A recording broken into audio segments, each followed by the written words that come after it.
Good morning, everyone. Thank you all so much for joining our Talking Tech panel today as we focus on reimagining tech careers and the nonlinear path to leadership. Today, we have a great group of women with us, so we're in for a really awesome discussion, and we're glad that you're joining us today to kind of get involved as well. For just some housekeeping rules, feel free to put in any conversational items into the chat bar. And if you have any questions that you'd like to ask the panelists a little bit later on, just put that into the Q&A section so that it doesn't get lost in any conversation. If you would like to use your mic at the end, just use the raise hand feature and I'll give you access to unmute yourself and you can go ahead and ask your questions if you don't feel like typing. So as for the wonderful people in front of us today, we have Irene Saliandra, who's joining us from Fem Entity as the CEO. We have Judith Darden, who is the Executive Development Export Development Executive from Invest Nova Scotia. We also have Shubhra Singh, who is the CEO of Employ Next. And moderating our panel today is Ashley McInnes, who is the owner and president of MPR Inc. So like I said, folks, we're in for a really good conversation today. Thank you for joining, and thank you so much to our panelists for being here and Ashley for moderating this conversation for us. So I'll hand it over to you and we can get started. Thank you so much. Well, I am thrilled to be here, and I was so honored to be asked to participate on today's panel as your moderator. And I'm just looking at the chat, and we have some really varied participants here today. So I'm really excited. And as mentioned, my name is Ashley. I think I can safely say that I had a very nonlinear path to where I am today. I never expected to work in tech at all, and yet that is where I have spent most of my career. So I am going to call upon our fantastic panelists to just quickly introduce themselves, and I'll start with Irene because she just unmuted herself. Thank you so much. So happy to see everyone today on this webinar. Hi, I'm Irene. I'm the CEO and co-founder of Fem Entity. I'm also the founder of Digital Flow Consulting. My background is definitely not anticipated to be in sales. When I was in university, I was headhunted into my first tech role, got a feeling for the vibe of the tech industry, and I was just like, well, this is it. This is all I need to be. And just dive in 10 feet deep, and somehow I found myself as a CEO role. And so that's a little bit about me, and I'm excited to get chatting with everyone today. Awesome. And Judith, how about you? Could you introduce yourself? Absolutely. Welcome, everybody. Good morning. And thank you, Ashley and Digital Nova Scotia, for the invitation. I'm very honored to be here and being able to share my nonlinear path as well. So as I am an expert development executive, I am responsible for the ICT sector, and I am with Invest Nova Scotia. Invest Nova Scotia is a business development agency that works to promote economic growth and community economic development in our province. So my role as an EDE is to assist companies to develop and pursue market diversification and penetration strategies. So I help to identify international markets, and I also help with research, counseling information, referral to partner organizations. And so this is basically my role, and very exciting to be here. Excellent. Thank you, Judith. And Judith is who everyone needs to talk to if they have been selling to the United States and are looking for a new market. So she's your girl. Yeah. And I will pass you over to Shubhra, who can introduce herself next. Hi, everyone. And my name is Shubhra. I'm the CEO of Employ Next, but I have been into tech for ever, I would say like 18 years of career into technology, but it has always been very non-linear with, a lot of new things doing. My company is hands-on on AI technologies that help people to get the best jobs, specifically students. And more than that, we help universities so that they can make sure that their students are fully placed. I'm really excited to be here, and thank you, Digital Nova Scotia, for arranging such a seminar. Because one thing that I've seen when I mentor a lot of the students, they come up with all the queries about how they can enter into tech. What are the different paths? Why, what is the roadmap they should follow? So it's a great way of communication. Thank you. Awesome. Well, as you can see, we've got some really varied backgrounds and experiences, which is wonderful. And I'll quickly introduce myself as well. My name is Ashley. I went into PR thinking that I would become a fundraiser in the not-for-profit space and discovered that that really was not at all what I wanted to do. So I bounced around a little bit. I fell into a tech role thanks to Twitter back in the good old days when it wasn't a complete dumpster fire, and landed my first tech role as a communications person and realized that there was actually a space in tech for someone like me. And that was a game changer. Fast forward more than a couple of years, I was working for a tech company. I was laid off while I was pregnant, and I decided to launch ANPR Inc. So that is how I came to be here. Um, and so with that, it's a kind of a perfect segue into, I don't know about everyone else here today, but going through, high school and university, I thought I'm going to graduate, I'm going to get this job, and then I'm going to work my way up. It's going to be A, B, C, D, E, all the way up to, wherever I finish my career. And in fact, it sort of went from A to B to W, back to G, and all over the place. And it felt like a failure. I felt like, my God, I'm not doing things right. And I'm curious if any of our panelists have felt the same way and felt, a little bit like I'm supposed to do it this way. And how can we change that for folks who are just entering their careers now? Irene, I saw both you and Shubhra you'll have to arm wrestle. Shubhra, would you like to go first? Oh yeah, sure, definitely. So wonderful question, and a lot of students that interact with me come up with this idea like, I have done my studies in this, and when I see their CVs, like it's full of everything. And one thing which I tell them, so I would divide your question into two parts. First is like, what should be your entry point, right? And then what should be the journey that you follow, right? So the first thing is like, what should be your entry point? Entry point should be something which is very much your passion. Many a times we get very distracted with salaries and that everyone has got a job. I'm not doing good. Why am I not in the market yet? However, my students who are starting with me, my colleagues and everyone has got a job.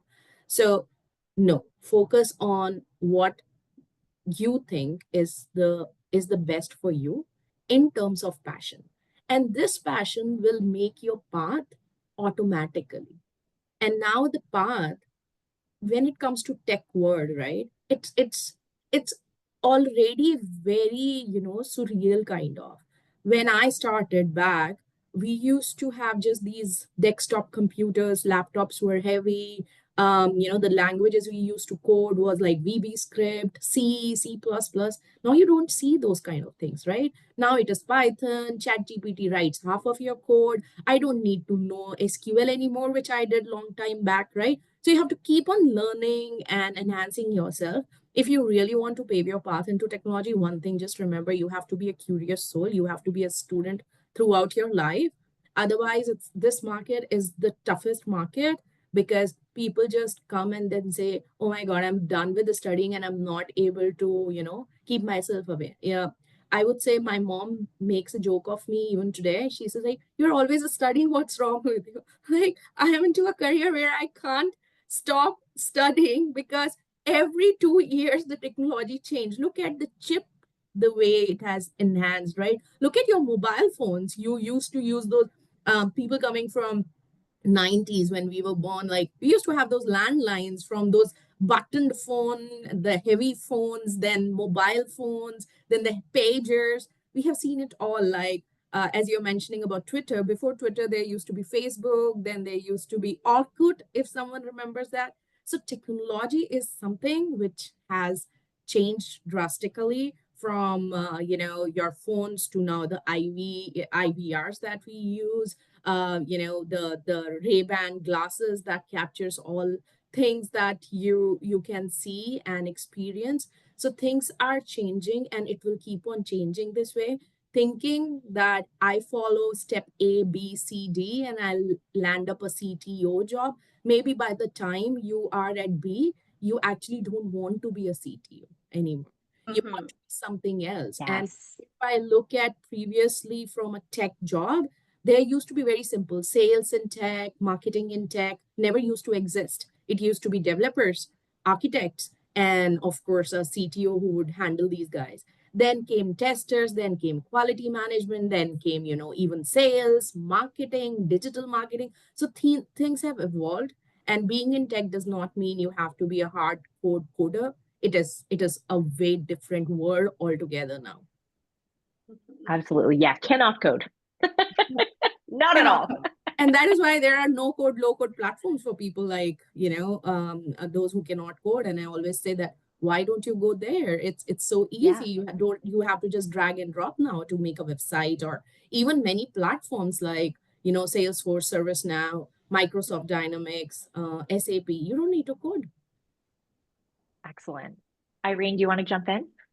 Yeah, absolutely. And I want to hang on that tail of finding your passion, because I genuinely believe at every step of my career, I really listened to what did my heart want to do? What did my gut feel like it wanted to do? Because when I got out of university, I was headhunted into my first tech company. And as a student with way too much debt, I was like, oh my gosh, this is my opportunity to finally get out of the debt. And then I experienced the classic layoffs of the tech industry. And I've been actually laid off 3 times in about 5 years. And so recognizing throughout my career that I am playing in a very volatile industry. And the thing is, it's a love-hate relationship. I love it to the point that it is so innovative. It's fueled with the most creative and ambitious and innovative minds, but it is a very volatile system that if you don't love it, if you don't really are passionate about it, you can get what a lot of tech bros like to say, lost in the sauce. And then it pulls that passion down and it drains you because you're trying to keep up with what's new, what's evolving. And so finding what really is passionate for you and finding what you feel is your expertise niche. So many people are now saying the verbiage like domain expertise. What I like to say is find what makes you happy to wake up to every single day in the tech industry. Because for me, I found it was sales in the tech industry. I don't know how to code. I never thought I was going to be in sales, but I'm a really personable person. And what I found, I ended up doing a lot of tasks in the tech world of like selling to enterprise organizations. In my past career, before I was Fementity's CEO, I worked in partners with Salesforce and Microsoft. And so I was very entwined in the verbiage of tech without even needing to study tech. And then, like Shabra said, every single day I was learning something new. I didn't know Azure was a thing. I didn't know Azure had different databases all around the world. But because you're kind of exposed to this ecosystem, you learn as you go and then you expand and you're like, oh, I actually want to learn more about Azure. I want to learn more about GCP. And these conversations become natural. And I joke and say, as a salesperson, I almost put on a show whenever I do demos or things like that, because I'm not actually the end person that will use the solution, but I'm capable enough to articulate myself in order to get my point across in what the tech will do and its benefit. And that was my domain expertise that I found in myself. And then when I went through the layoffs, there was that point where I was like, is this meant for me? Is it something that I should continue pursuing? Because it felt like the industry continuously wanted to boot me out. And then I realized, no, you know what? Even if that industry, this part of the industry is booting me out, that doesn't mean I can't make my own space.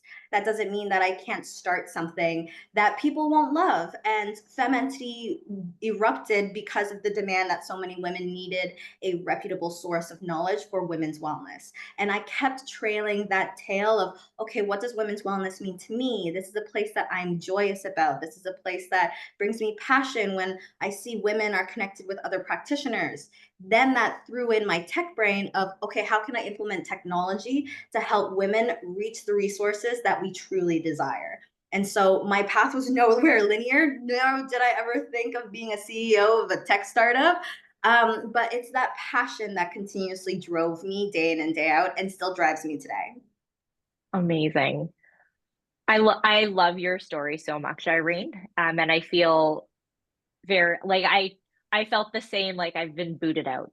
Okay, maybe this isn't the space for me. And I love that you were so brave to create a space. And we'll bounce over to Judith, who I know has had a nonlinear career path to where she is today. Absolutely. And I think that we all agreed that there is not such a thing of a perfect career trajectory, right? I think that instead of aiming for a perfect career trajectory, we should embrace adaptability as a core value. And I think this is what I have heard. I heard courage, passion, purpose. And I think these are very core principles that we should keep in mind when we are starting our trajectory, our journey. So reframing perfection as a progress and resilience helps people career path as a series of opportunities, but not a one street, right? So in my case, I remember many, many years ago when I went to university, I studied business administration, and not because I really wanted to be a psychologist. But back then in that era, it's like my father, well, and who's going to go and look after their mind, right? I mean, they don't take care of that. So why don't you study something that is more like profitable? And so I was chosen that career. And one of the things that while I was there, I learned was with this professor, it was international business development. And I felt a lot of passion for it. I loved it. So since I was very young, I started looking into what can be, always trying to see the opportunity from businesses. Okay, so you are selling these. Why only here? Why don't you seek further opportunities? Why don't you export? And this is when in 1994, NAFTA started. So it was very, very new. And I was already thinking, how can we capitalize this product and sell it abroad? And there were a lot of hurdles back then. So all this to say also that my journey started in a non-linear way. When I was very young as well, I started as a public relations manager. I had that opportunity. And I learned and apply foundational skills that have been the core of my professional trajectory, I would say. So I think that I understand all these SQL and coding, but like you said, Shubra, now we can access tools that can help us, and not because we are in tech. I am in tech. I am helping ICT companies thrive in our province. With Digital Nova Scotia, I had the opportunity to lead career building programs, but I understand I don't actually do it. I am following my purpose more so indirectly to support people in tech. So I think that I want to say that we should celebrate adaptability, and leaders who worked across different roles bring fresh insights as well and driven innovation in ways that a linear path may not allow. Mm. Yeah, absolutely. I think that's what I think is we should think outside of the box and follow our path, right? Because when you wake up, like you said, Irene, when you wake up with that purpose of, okay, it's not work, I'm gonna go and do something that I love, it just changes the whole thing. Absolutely. And I think that actually segues really nicely into our next question, which is really thinking about the flexibility. Like sometimes it is that right you wound up real deep in right field or left field, and you developed skills and you learned and you experienced things that you may not have otherwise had a chance to live through. And then you can bring that to the next role, which is so important in, not just professionally, but personally, to have these different experiences. And I think, particularly, I'll hate to play the card, but we'll play the women card. We're all women speaking right now. We're thinking ahead, if we have intentions of becoming mothers, we have to be navigating, okay, well, holy smokes, how am I overcoming a maternity leave on my resume? And Shubhra, I'm sure you see this with, folks looking for their next role, is how do I sort of talk my way around, a 12 or an 18-month or a 5-year gap in my resume? And so how do you think we can create space for that flexibility, for ourselves and for others when it comes to, switching roles, maybe going back to school, having a break, whether it's to raise family or find yourself in some cases? I, I have 3 kids, so I've done a couple of little start stops. But I would love to know what your thoughts are on that. It's a wonderful question, I would say, and a lot of women, come to us, specifically Employ Next. We did this "Woman Can't Have It All" kind of a workshop webinar. So it was not a webinar; it was a in-person event we did, and this is what we talked about there. And I would like to share first one example, and again, like to break your question into two. First is, we always have this thought process of a single track, when it comes to our career growth. Nothing like that really works well in the industry. Now, let me give you an example of the CEO of Oracle. This girl's name is Safra Katz, right? And she is not from technology at all. She was an investment banker, became the CFO in Oracle, and then became a CEO. And now she is one of the president's board members for Oracle company. So Oracle is such a big giant, and her specific skill set, that was investment banking, led Oracle to buy PeopleSoft, which is actually their biggest product and the most profit-making unit for Oracle, right? So when it comes to, so the first part is like, when it comes to following a track in technology, there's nothing like it. And in fact, when I talk about just technology, don't think that it is all coding and everything. No, technology also means, the sales tech part of it, the digital marketing part of it. These days, the marketing, it's growing so vivid and different. And as a CEO, like, Irene can also relate to it. I do everything. I do accounting, I do sales. I'm a hardcore techie, and I do my product development. So the product that you see, just log in into Employee Next, that's something which I envisioned. And then, our developers developed it. But it is like, you have to play multiple roles to actually lead a company, because a CEO cannot be just one-tracked mind. They have to look at uh, return on investment. So you are kind of a person who has to have hands-on in accounting. Doesn't mean that you have to know how to do accounting, but you should have that clarity in mind. You should be the best in like what's going on in the world, what is the new features and functionality going on. Let's take examples, right? BlackBerry was such a big company, and now you don't see it anywhere, right? Because they were not adaptive towards that change. And I always say, in a tech word, it's like adapting to the change, what is very, very important. Now, with women specifically, coming to your next question, we take breaks, how can we do it?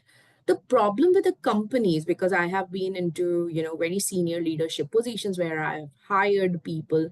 So there are two problems. One is at the company side, and one is at as a job seeker, our side as well. So at a company side, it is like they don't want to invest that much of time to retrain someone who has taken a break, because this industry is moving very fast. It's not that you are being thrown out of this industry. I have lost my jobs myself, many of them, just because the funding was not available. Most two of my companies just shut down because the overnight the VCs thought that, okay, we have to shut down the shop because we cannot afford it more, right? And this is a ever evolving industry.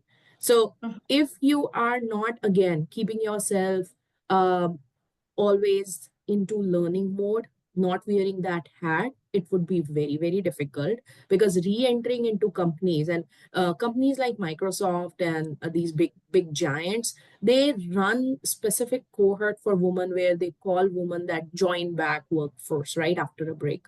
But not everybody or every company can afford. If we talk about, for example, Nova Scotia, we are, most of the companies are SMEs, right? It's difficult for affording someone who has already been out of that particular trajectory. But as a person, it does not hold you back. Why don't you start learning again? There's so many free courses available, even like Harvard University. People just think that LinkedIn is the only way to learn. No, it is not. Coursera is not. Like, you have to keep on buying so many courses there. But then Harvard shares, Stanford shares, and even Microsoft has so many free courses that you should go and keep learning. But it doesn't mean, again, you don't have to be everywhere. Just focus on what is something that you are passionate about, right? Uh, you were you were in a, for example, in a call center throughout your life, but now you want to be into something else. But can you leverage or easily, I say easily like a river flow into something which was your passion as a call center specialist? Was it talking to the clients? Was it solving their problem? And then you will find the way ahead into any industry. It's just not tech, it's non-tech also. And these days there's no industry that is off track, off tech. These days everybody has to use technology, so everybody Absolutely. needs experts there. People need to know what they are using, or the softwares they are using, or what would be more cost effective for them. So it comes naturally if you are always curious, passionate, right? And people who come from very diverse backgrounds actually makes the best of the best of the CEOs and CTOs that the world has actually seen. Absolutely. And I'm gonna pick on Irene next. But I want to just shift the question a teeny tiny bit, because we've just sort of heard from the employment side, if someone's looking for a job, but thinking of, having a break where maybe you experienced a layoff and you've gone through this, it feels like such a crisis when it's happening, and it makes you sort of question things. That then becomes, now you've come off of that sort of quote unquote single track to wherever. As the job seeker, or the person, the career seeker, how do you overcome that, and how do you create that space for yourself to go to that next role? Oh, that's so good. That's such a good way to pivot that question, Ashley. So it's all about your mindset. A lot of times we talk about that entrepreneurial resistance, that mindset, that founder mindset, and it's really coming back to the crux of like, why do I still want to participate in this industry? This is such a volatile industry. I feel like I'm being pushed out. But really, when we look at the statistics, when we're given a chance, when women are given a chance, we see statistics that when women are in managerial fields, their teams perform better. They're better at reaching KPIs. When women are given the opportunity to raise money and are fundable, they actually raise more money than their male counterparts. When I got an idea of like, oh, there is a lot of opportunity for women in this industry, that's what fueled me, because I was like, oh, there is a space. I just have to be harder. I got to be bolder. And that's because this industry is so male dominant that it's okay to be loud and be unapologetically you. And so when I sought to break out of my own linear path, I thought I was going crazy. I thought I was going a little bit wired, because I continuously, I was learning all of the new tech jargon. I was trying to understand different kinds of clouds. That wasn't me. That wasn't who I was at the core. I'm a personable person. I'm someone that's very social. I enjoy selling and problem solving. And that's where I was like, oh, I need to be doing that more. I need to tap into a position that resonates with me, that could enhance myself. And when we search into the ways of which tech jobs are articulated, they have different titles than we are used to.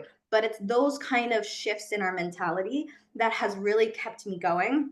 And even in more recent kind of thoughts with Fementity, early or even late 2024, we were gunning for investment funding. We were really in that bucket. And I'm not a financial person. I'm not, well, I got a business degree, but I'm not like completely financially literate. And I kept trying to understand this verbiage more and more and more because it's very much finance meets tech bro meets a new kind of being. And I was trying to understand it and wrap my head around it and forgetting my sales background. And then it was almost as if a pivot came back to me and was like, Irene, remember who you are. Remember what you're good at. I'm good at breaking down doors. I'm good at talking to new markets. And it really was a self-reflective act for myself to really get through that mental hump of what am I good at doing that I can do naturally in myself. And that's when Fementity pivoted to going towards human resource selling and being the dedicated resource in organizations that are predominantly women run, because when we see that women are supported, when women are given the resources to thrive and also or just simply to take care of themselves, the whole community around them is nurtured.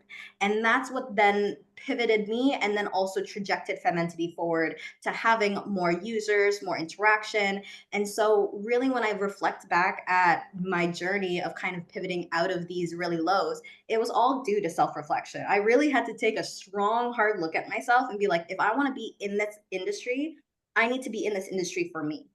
And that's what's going to keep moving you. I love that. And I think, what I'm hearing in a really big way is the transferable skills of past roles. It's the resilience that you had to build when, the chips were down that kind of help you bring that forward and go into the next role. And I'm sure Judith can tell us a bit more about sort of bringing those transferable skills that you've developed over past roles forward. And I had no idea that you had wanted to go into psychology early on, but psychology is part of what all of us do all day, every day. Yeah. And so that learning really kind of falls into the business admin and the development side of things as well. In a way, I think that defining a clear vision of your life and goals is important. But we all know that, things change. We evolve, right? So when you're talking about that from a woman's perspective, I also have 3 children. And, it's hard once you have a break in your career and then you go back. And then when you go back, especially with this industry, right? It's changing constantly. It's evolving all the time. So what do you put on your resume? Right? You cannot say, okay, I was off for all this year because I became a mom. So it's very challenging. And then when you go back to the workforce, it's almost as if, who are you? You are a new person. You can't be the same. And confidence kicks in or lack of. And Yes. it's very hard to get back where you were because you can't. Things change, so you have to move forward. So I see that hard skills or technical skills are very job specific. So yes, cloud computing, data analytics, as I said before, machine learning, AI, IT support, cybersecurity, yes. But soft skills, or I will call them power skills, are most important and the hardest skills to build, such as emotional intelligence, critical thinking, analytical thinking, leadership, teamwork, adaptability, communication.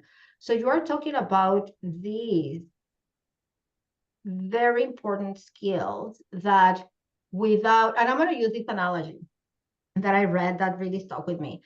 Think of this like a car. The car gets us from point A to point B, but a car cannot function without gas. So gas represents power skills.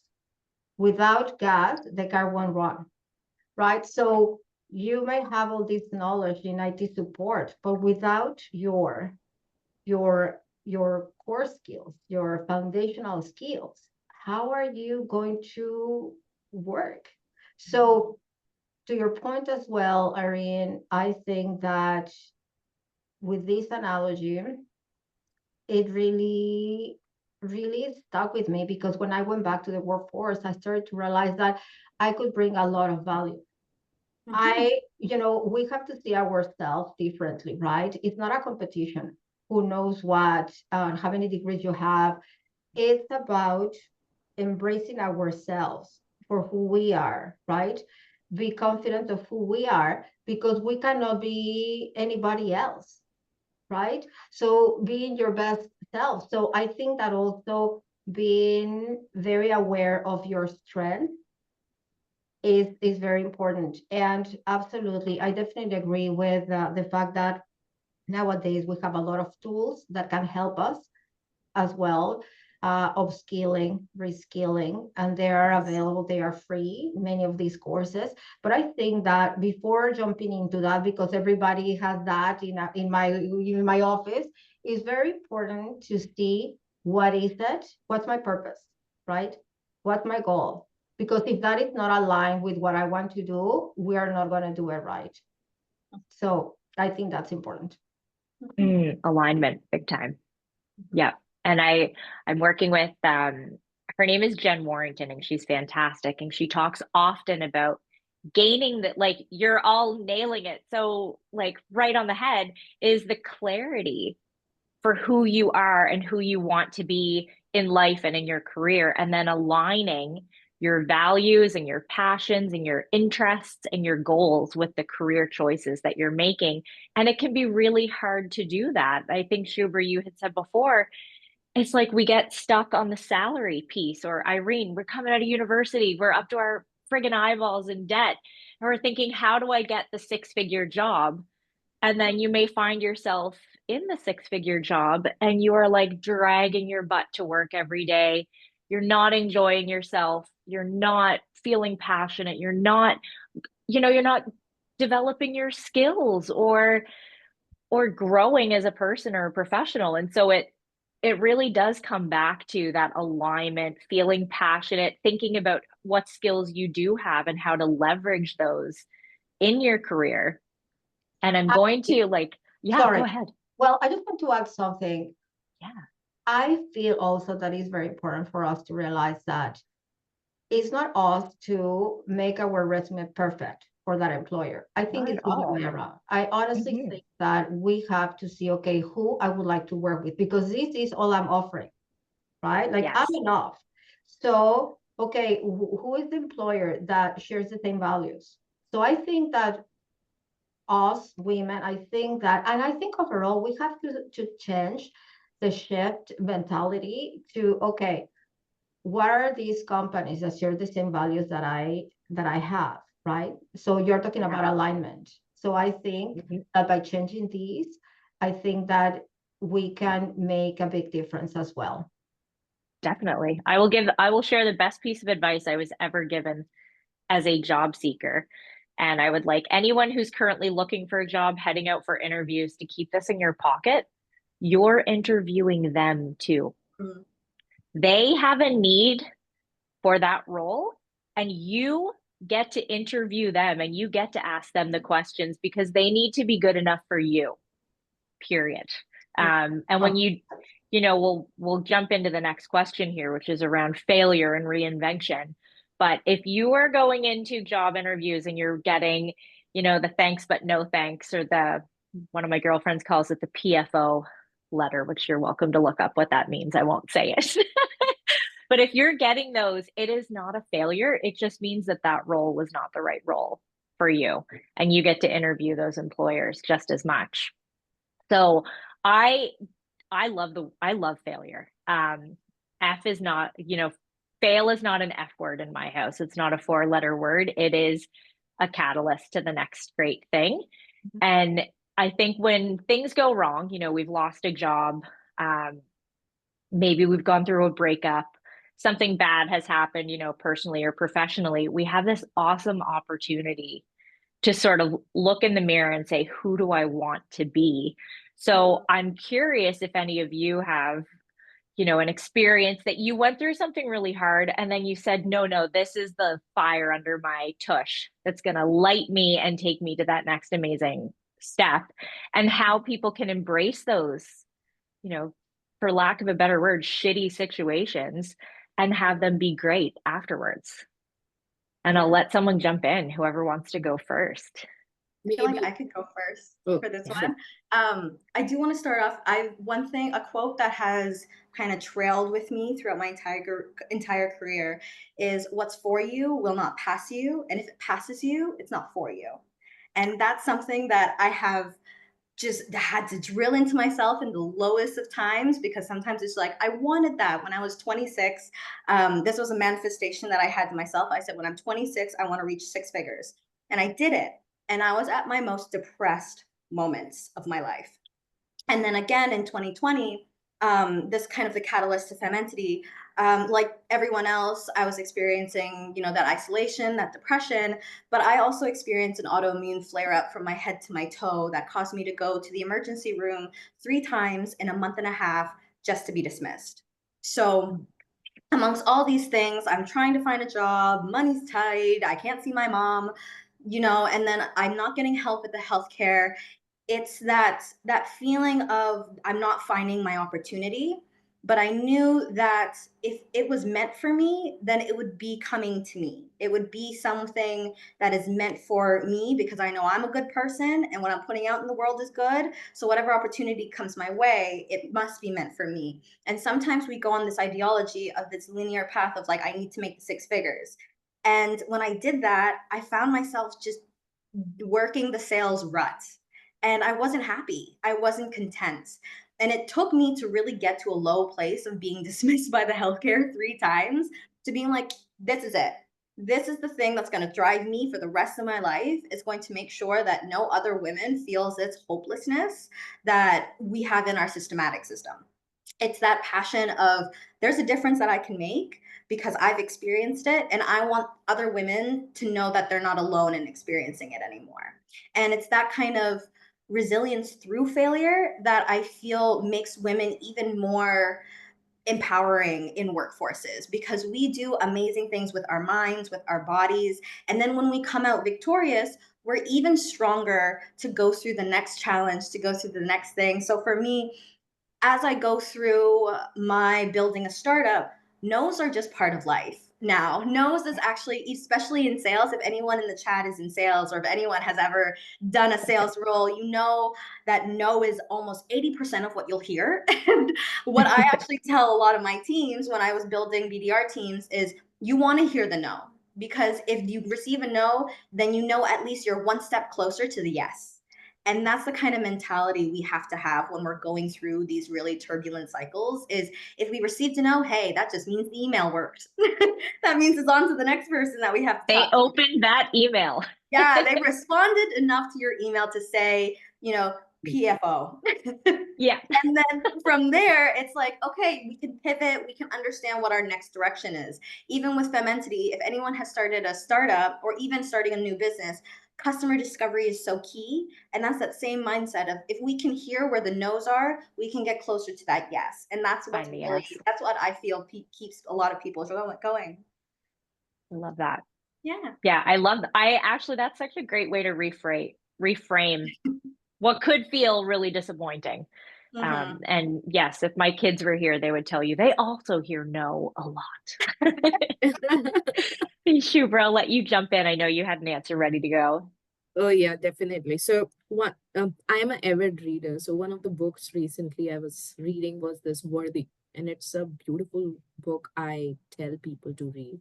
One of the quotes in that thing was like, the people who are most successful are the people who have seen the most of the failures. Because you learn from those failures actually makes you the person who you are. Having said to your question, I have been into that space where personally, professionally, uh, down to my, I think, extreme down. I haven't seen, there could be more, but in my life, that was the bottom rock I could hit, right, in my life. Took me like almost 2 years to just get up onto my feet, I would say, because as a woman, we experience a lot of things also, right? We experience body changes, we experience hormonal changes, we experience these intense emotions sometimes, and then we are career oriented because we have been made, I would say, a boy in a, body of a female, where you Mhm. have to bring food to the table, although you know that you don't need to, sometimes you can take that break, but we have that, you know thing on our head that you have to have it all. And one thing which I see now, and then when I reflect back, is like this feeling of nothingness when you actually hit your rock bottom is the best feeling.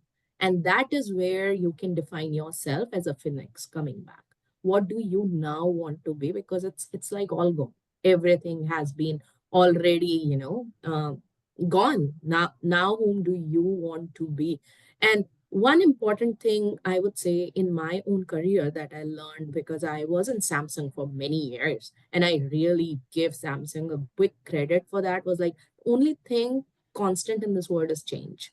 And that used to be like in all our rooms, anything that is constant is change. And you won't believe, when I was leading a team of display, so basically all the smart TV applications that you see on your Samsung TV, so that team I was leading, we were given a PhD student every year who would do a kind of a R&D. And these guys are like very different kind of, they come from a very alien kind of a world, because they are always into research. They are nothing to do with what's going in the product, whether it will fail, right? They are so passionate about their research. But that taught me that how can that research be associated with a real time product, right? Again, I talk about the same thing. It's like fluidity, correct? How fluid are you? And if you are a certain color as a human being, when you merge with the other thing, you make a new color, right? It's like, when red is mixed with white, it is not a color of red, it's a new color altogether, a pink, right? So if you are fluid enough, things that you have learned, you are passionate about. So for one thing in me is like, I was always ready to help people, right? Whenever they'll come with questions, I will be always there to help. I was very easily from the start of my career, or I'll say as a child also, it was easy for me to break down, the problem and then explain people what it is. And I see the same thing even today. Like when people come and ask me, what is AI, what is happening, this and that, I'm like, if you have studied statistics, it's the same. There's no change. So I am able to make a person who is a very tech oriented understand what I'm talking, and even a small baby understand what a new thing means in the word. So just to stick to what is your strength as a human being. So for me, I knew that it's a natural thing in me was kindness and giving. And Employee Next came because of that. Because when I came here after such a big break, like I did my first master's in 2006, and then I enrolled myself to St. Mary's University doing another master's after so many years in Wow. 2021. It was Good a for you. Oh, it was a big change. I have been learning, and people ask me this question like, was it difficult? I said no, because I was in a tech world. I was used to studying and used to learning new skill set. I think it came very naturally, but I learned something very different here.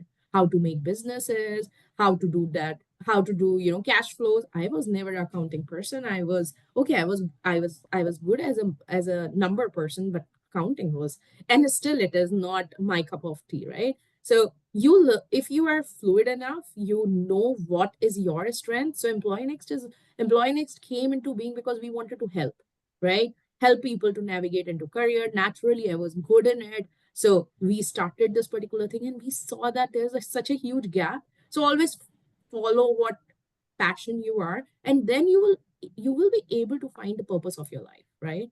And it will automatically drive you. I recently heard, and I started practicing this thing also. It's like 3 days in a row, I'll just stand first thing in the morning in front of a mirror and ask, am I happy what I did yesterday? the second day, and the third day.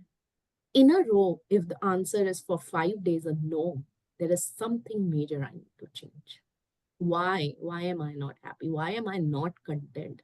Many a times we women start feeling bad about ourselves, that why have we left behind of maybe a career path, or why are not we a mother, right? I am a mother too. I have a 11-year boy, but I had a baby after a very long time, right? And it took me efforts to say no to everybody around the society, that no, I'm not ready as a woman to be a mother, right? And women can relate to that. And I have been into, as a manager, being into situations where my supervisor will come and say that this woman in your group, she's pregnant, so she is gonna go on a break. Why don't you remove her?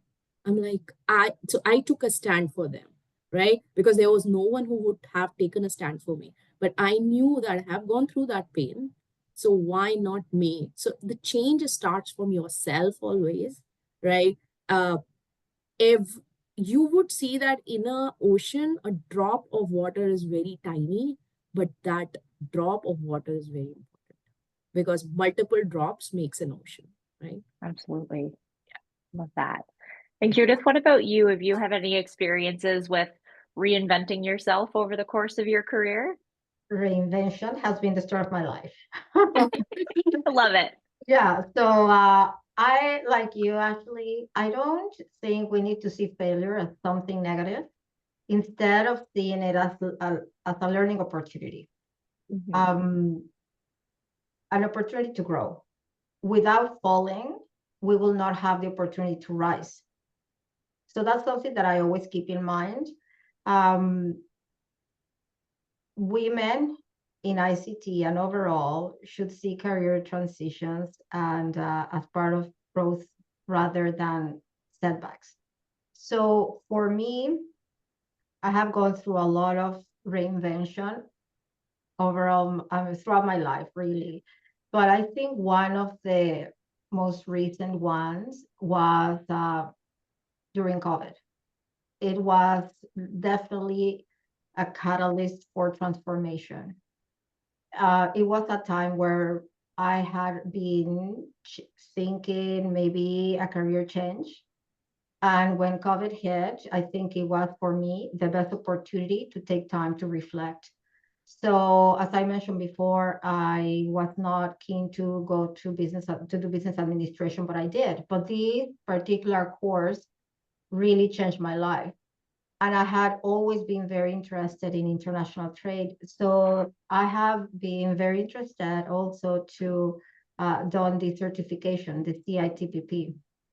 And as older you get, it's harder to commit yourself to study. And it's a big commitment, especially when you have children and all these responsibilities, and you tend to be the last one, right, to do something because everybody else has all these needs. So I decided to go ahead with the certification, but at the same time, I wanted to launch a business. So I wanted to become an entrepreneur. And my business, in the end, I came to the realization that I didn't have a very strong value proposition. I thought that the idea was brilliant, but there was something missing. So I decided to pursue my certification, and I did this in 9 months, which was very, very challenging. But I had a very clear idea of what is my vision, right? What are my goals? And that kept me going and going. Did I didn't know exactly how, but I knew what I needed to do.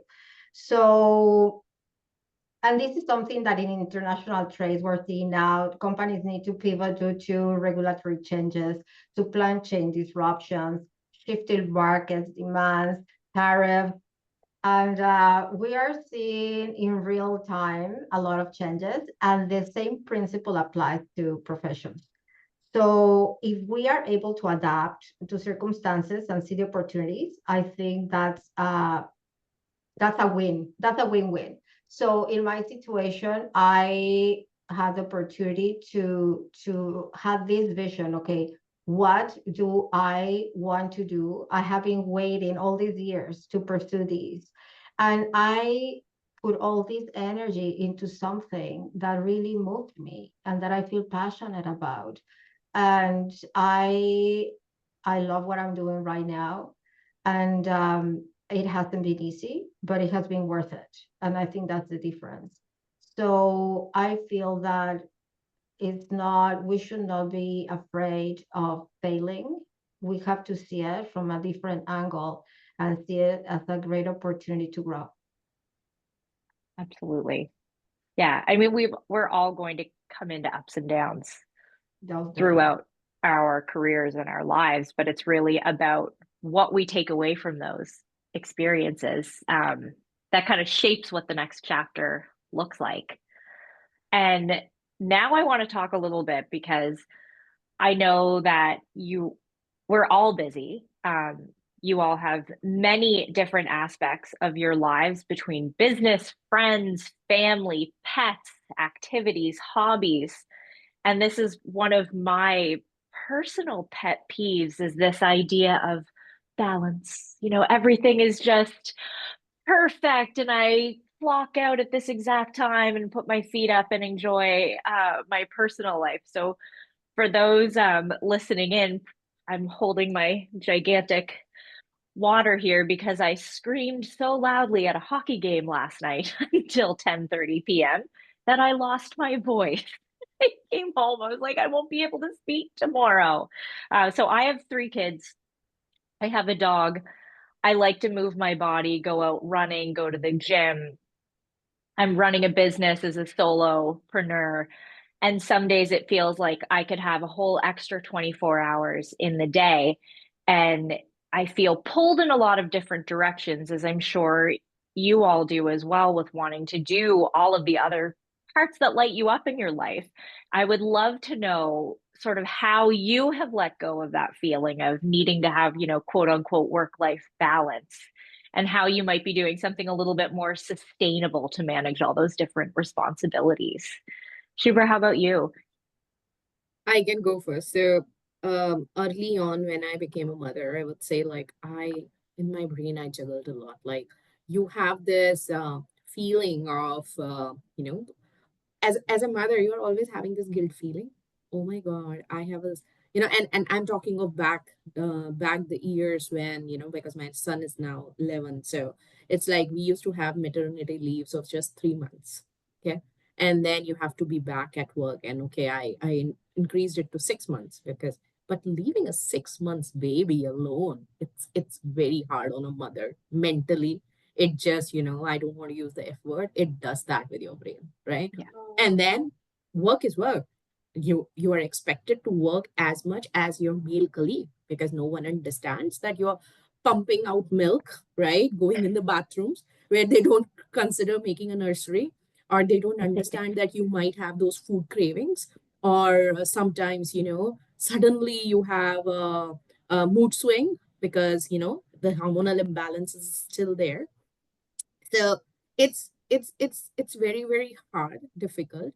But one thing which, that time helped me, uh, one was a book that was Lean In, right? Wherein you should learn when to actually lean in into what is important. And I'm a big fan of Indra Nooyi. So, I was seeing one of her interviews, and I was lucky actually. Both the things happened to me at exactly when I actually needed those kind of advices. And she said one thing: woman, first thing, when you're working, there's nothing called a work-life balance. It's a myth. Forget about it. You will never have it, right?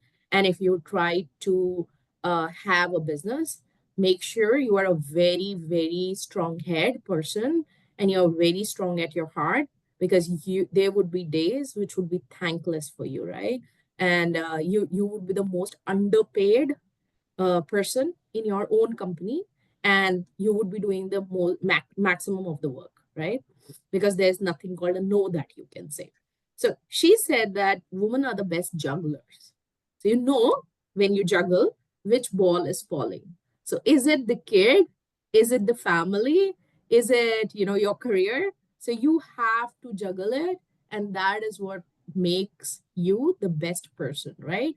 It's okay if you take a break, right? Many a times we have this myth that, oh my God, if I'll take a break, I'll never be able to re-enter into the workforce. You will be able to re-enter the workforce if you still are a curious soul to learn new activities. The problem with the Mhm. workforce is not you took a break. The problem was that now you are behind the version of the workforce that you left, right? So look at ChatGPT when it came, right? So many web developers, so many designers, and even content writers. I feel bad about them. They lost their job. I in our companies where we would have utilized a person who writes content, we use actually GPT technologies, maybe Copilot, maybe ChatGPT to write things for us, right? It has made life easy. But then if you look at so many different jobs have gone because of it. If you took a break 3 years ago and enter the workforce now, it's a very big paradigm shift, I would say. So, are you keeping yourself, although you have, left the job, are you keeping yourself, abreast with what's going on? Are you still a curious soul to learn? Always one thing which I say is like surround yourself with people who share your passion so that you can go to them and keep learning, right? Maybe some mentors of yours whom you can be in touch with, understand what's going on in the industry, what you can pivot into. And it's okay if you want to restart, because restarting is also not bad. It does not mean that today you will drop down 2 digits in your salary and it's a bad thing. No, because tomorrow you're preparing for big, that means. And it is always important, to know what your priorities at that particular time is. You as a mother cannot leave a sick kid at home, and that is your priority. It's okay. And one of the things is like this guilt feeling, you have to come out of it yourself, and you have to start saying no to a lot of things where there would be people who would be judging you, so you have to say no to them. Relationships which you don't like, then it's okay to move out of those relationships. Even in the go, I have learned that there are many friends who are with you, but they are actually not your friends. These are the people who will be always pulling you back or holding you back. Can you say a no to them? Many a times you will see that people will only come to you when they need help, and when you are there, when you needed help, they were never available. So have you started saying no to them now? So that is a big learning in itself, and then knowing your priorities, because as personally what you are going through, only you know it. So, what is your priorities? Can there be certain things that can help or ease your life out? For example, I have to cook at home. Can it be like some tiffin service that can, shift that particular Mhm. thing, right? Because as a human being, you are not a robot, right? You have to have 8 hours of sleep, or in women's case, mostly it is 9 to 10 hours if you do that a study. If you love to read a book, if you're not able to read a full book in a week, at least one page a week, right? So keep that Mhm. fuel and a passion, be there, be a curious child always. Don't forget to smile and to enjoy your own life. Be a human being, right? You are not there. So you are not Jesus Christ that is there to give everything. You're a human being. You have to live. You have to smile for yourself first. And if you are happy, you will make things happy, right? And if you know your own priorities, you will actually grow, and this will automatically bring success in your own work. And as Judith said, I really love that point, that don't enter into a workforce just because you want to enter into it, right? There are so many different things you can do these days. Like, you can be a passionate Instagram influencer. You can be you love food, then you can be a food blogger. Why not, right? Just try out some unconventional ways that makes you happy about, right? And as a mother, if you want to be a mother for that particular time, and you need that mental space for yourself, that I want to enjoy my kid growing up, that's a beautiful thing in itself. But if you want to come back to the workforce, come prepared. Come prepared. Again, learn. It's okay to start again. no one is judging you for starting again, right? And it does not make any difference if someone judges you, right? No one is knows your own struggle. No one is coming to put food to your table. It's you who are doing it, right? So that's what is my 2 cents. Absolutely. Love it. Judith, do you want to jump in? Yeah, absolutely. So everybody's life is different, right? And the idea of one size fits all work-life balance is absolutely unrealistic. So I feel that instead of chasing balance, we should focus on harmony. So I have learned uh, throughout the years from a Gen X experience that I am, it has been a slow process of adaptability. When you were mentioning, Shubra, that your kid is your priority, it should. But when you just re-enter the workforce and one kid gets sick, you know the other kid is gonna get sick, and then the third kid is gonna get sick. Just hope Yeah. really that you don't get sick, right? How many days can you take off? How many times can you get out and Yep. take your kid to the doctor, right?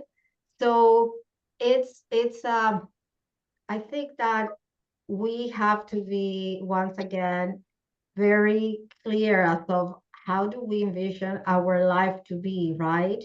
What are our priorities? So what I have learned is to stop multitasking and learned about mindfulness. I need to be more mindful. Yeah. So with that in place, when I am doing something, I am doing that particular thing. So if I'm speaking with Good for my you. daughter, I I don't care if I get texts, if the phone rings or whatever. I am speaking with her. I'm with her. I'm embracing this moment. The same with work. If I'm at work, I'm not texting, I'm working, right? So I have learned to prioritize, and I think that has been extremely helpful. I also think that as older you get, you become more selective. So you were mentioning about friends, and I think that I have become selective with my time as well. So what is it that matters to me? I also, one of the tools that I have used that it has been extremely helpful, and this is something that I learned from Stephen Covey's book, The 7 Habits of Highly Effective People. To Yeah. me, it has been an incredible book that is on my night table, is his time management matrix diagram. So when you have urgent, not urgent, important, and not important. So with this, I want to highlight that one has to identify what is important for us, not for anybody else, because everybody is different, as I mentioned before. So it is critical to have a clear vision of your life and your goals, number one, right? And make decisions based on what aligns to them personally. So if I don't have a clear idea of what is important, of what I desire in my life, then I think that it will be easily diverted into responding to the urgent. So I think prioritizing important tasks over urgent ones for me has been a lifesaver.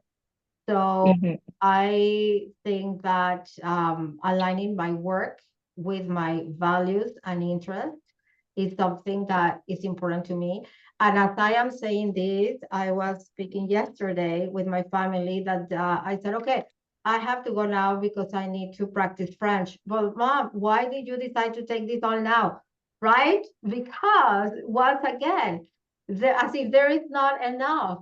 So I think that it's very important to keep those um, the perception of what really matters to us. Where do we want to go?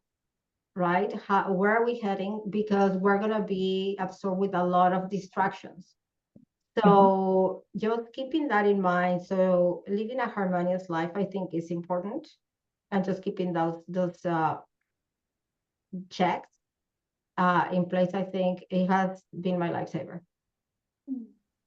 Excellent. And Irene, how about you?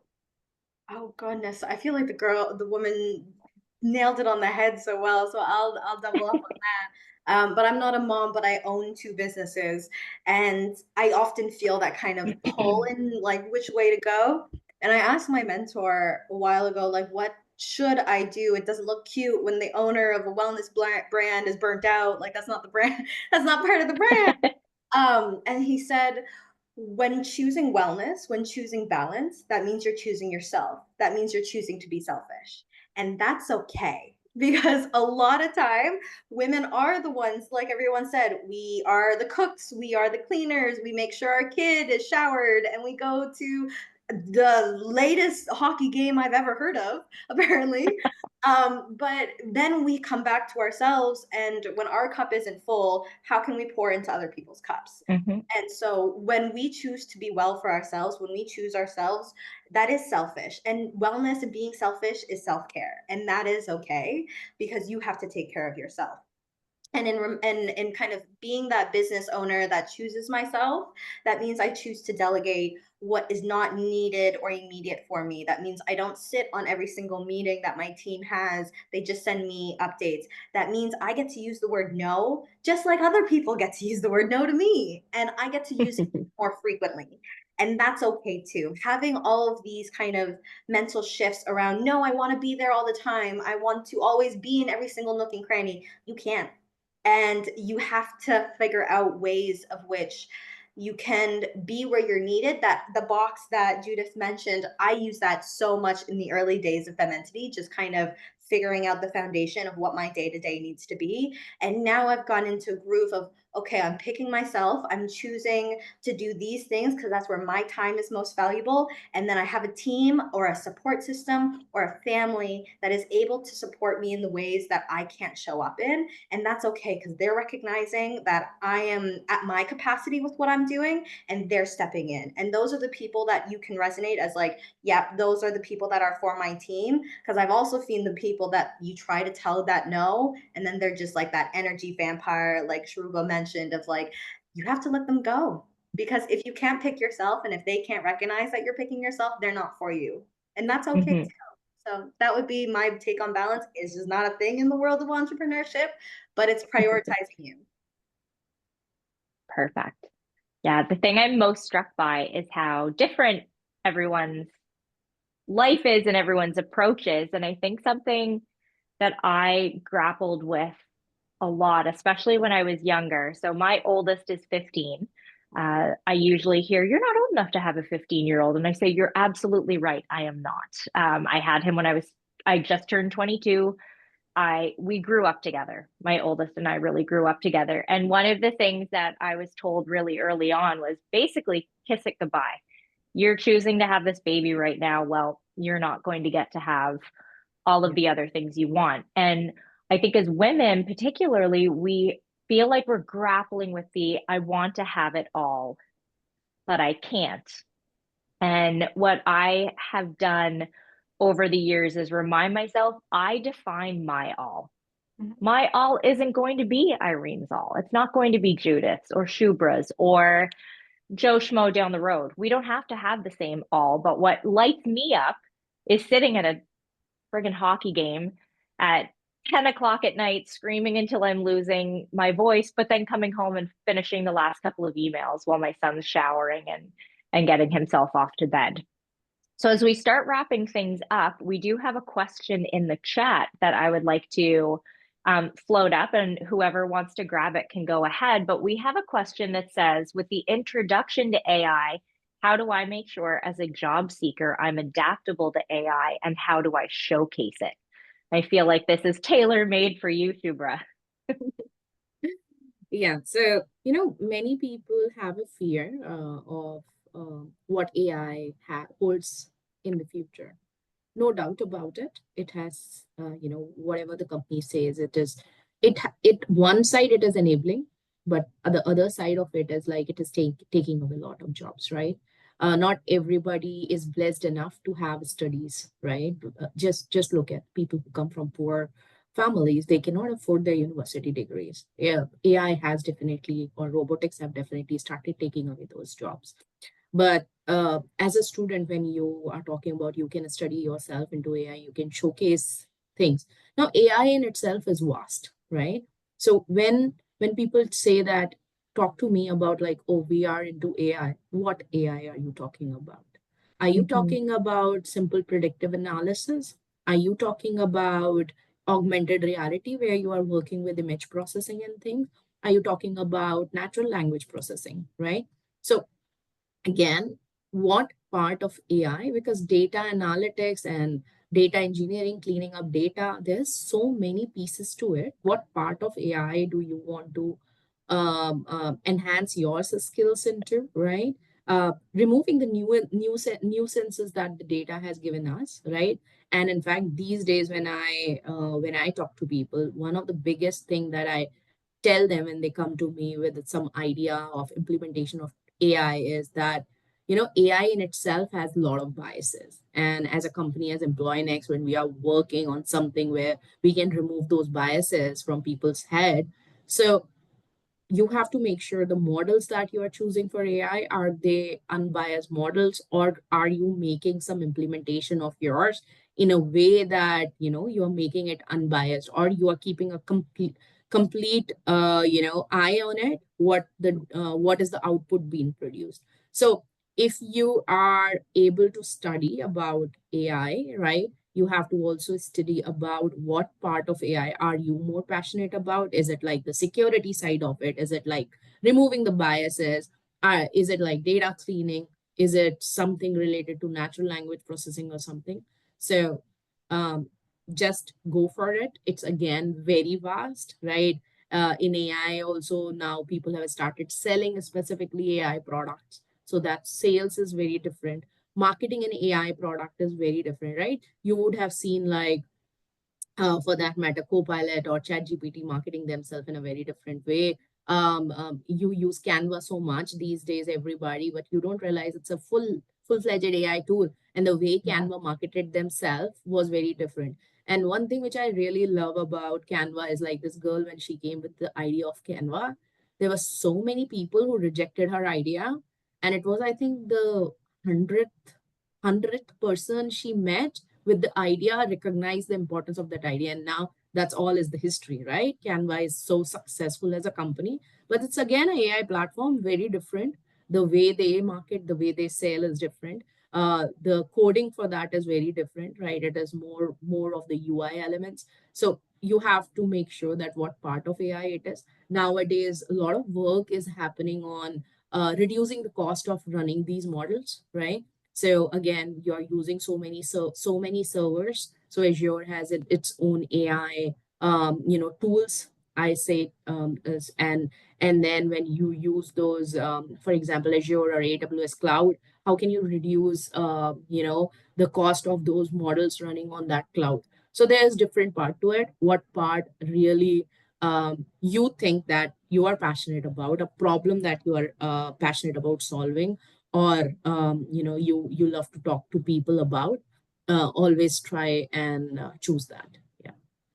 Can I ask? Perfect. Irene. Go ahead. Oh, Do you want to go ahead, Judith? No, go ahead. I'll go Okay. ahead. this is a very Canadian woman situation. No, you go first. Go first. I'm sorry. Yeah, I loved the way you answered it, and I wanted to kind of add on to that because from my perspective, as I'm looking and leveraging and looking at individuals joining my team and how they're leveraging AI, it's our focus right now, because we are a product dominant company, it's how are we using AI as a tool to help us go farther in a quicker amount of time.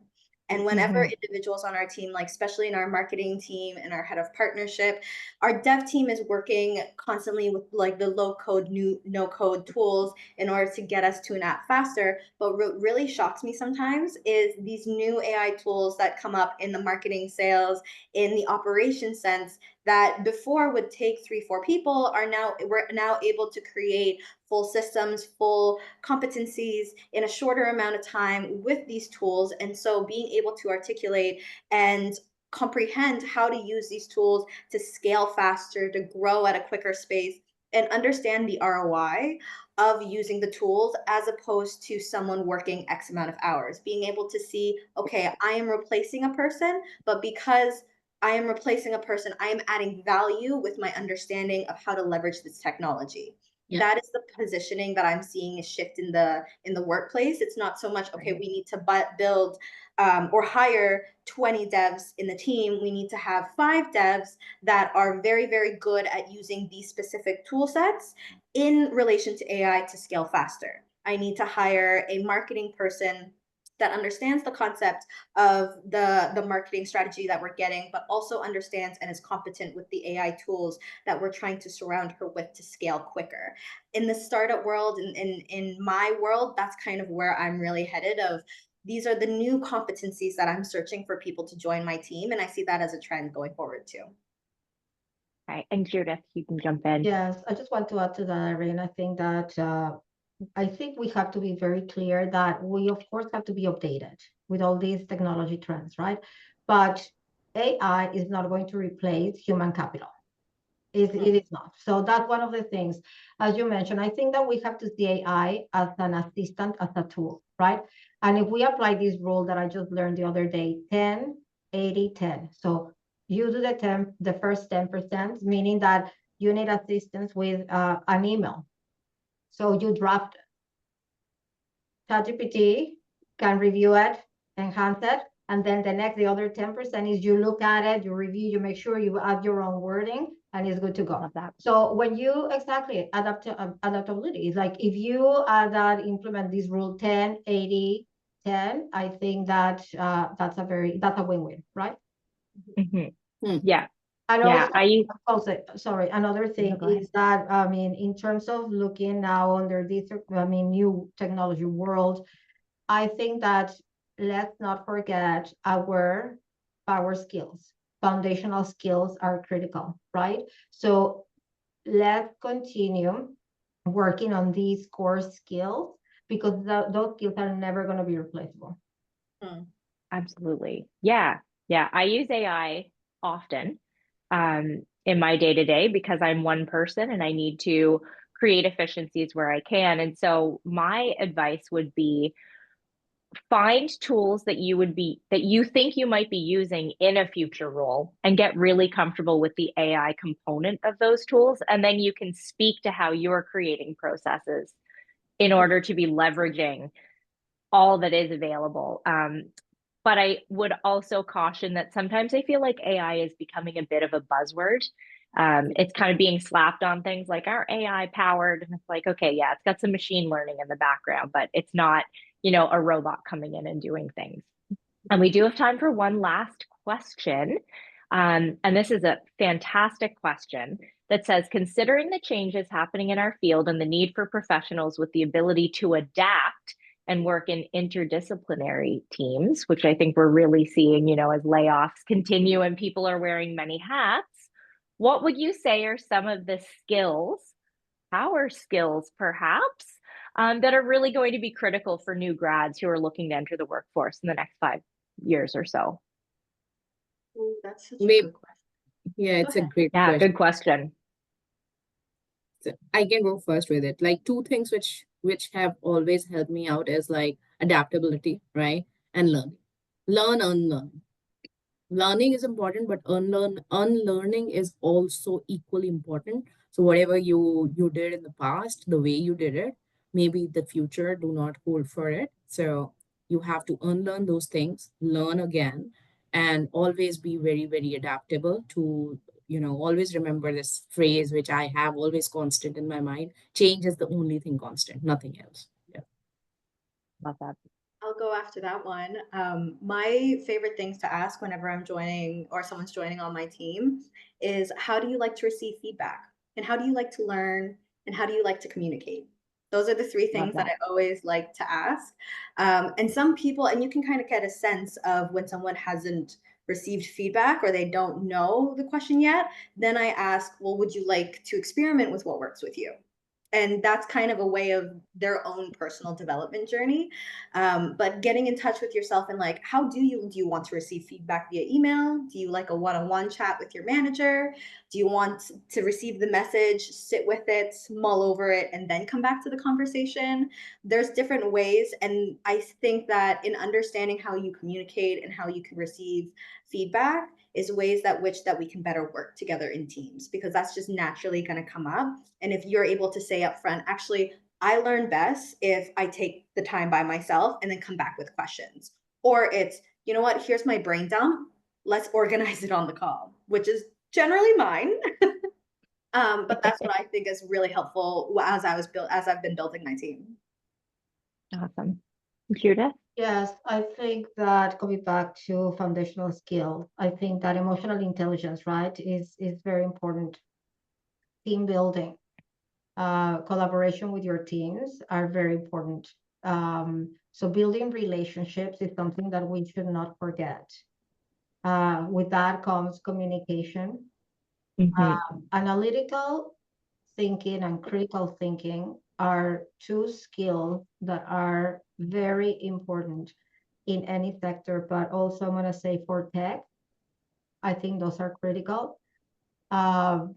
So creativity is another one that is huge. So being creative is another one that is very important. So I think I am going to leave it with those. That's critical. Perfect. Yeah, it seems like everyone's talking about the soft skills. You know, you can learn the hard skills, you can You learn the can, tech right? skills. Like you can, Yeah, absolutely. but But those soft skills are so yeah, because important. even though if you don't know a particular thing, if you don't know how to code, but you are very resourceful, you are very creative, you're gonna go and you're gonna find the way to do it, or to ask somebody else to do it. So you are gonna find a way to learn ways how to solve it, right? So problem solving is it's a skill that it's that is very important also to apply. And it nowadays we need all these ways of thinking are way more so critical under the circumstances. Definitely. Well, I'll turn it back over to Digital Nova Scotia. But you ladies are so smart. Thank you. I feel like I learned so much while I was here today. This was great. Thank you. Yeah, I definitely agree with you, Ashley. Like this is a great group to have this conversation with. Lots of nuggets to get from you folks and very inspiring stories. Thank you, Ashley, so much for moderating the conversation. The flow was Thank you. perfect, and you did an amazing job. Thank you to our panelists for taking the time to be here and sharing your stories. I think a lot of us can relate to something that each one of you said, and I think our audience agrees. I'm just seeing a few comments come in here. So yeah, we'll just wrap it up and end it here. For anyone who's wondering, we'll have a recording available on our YouTube channel. We'll share that with everyone who's registered later on this afternoon, so you'll have access to that. Otherwise, thank you all so much again for coming, and I hope you have a wonderful rest of your day and a great weekend ahead. Thanks, folks. Thank you. Thank Bye. you. Bye. Bye, everyone.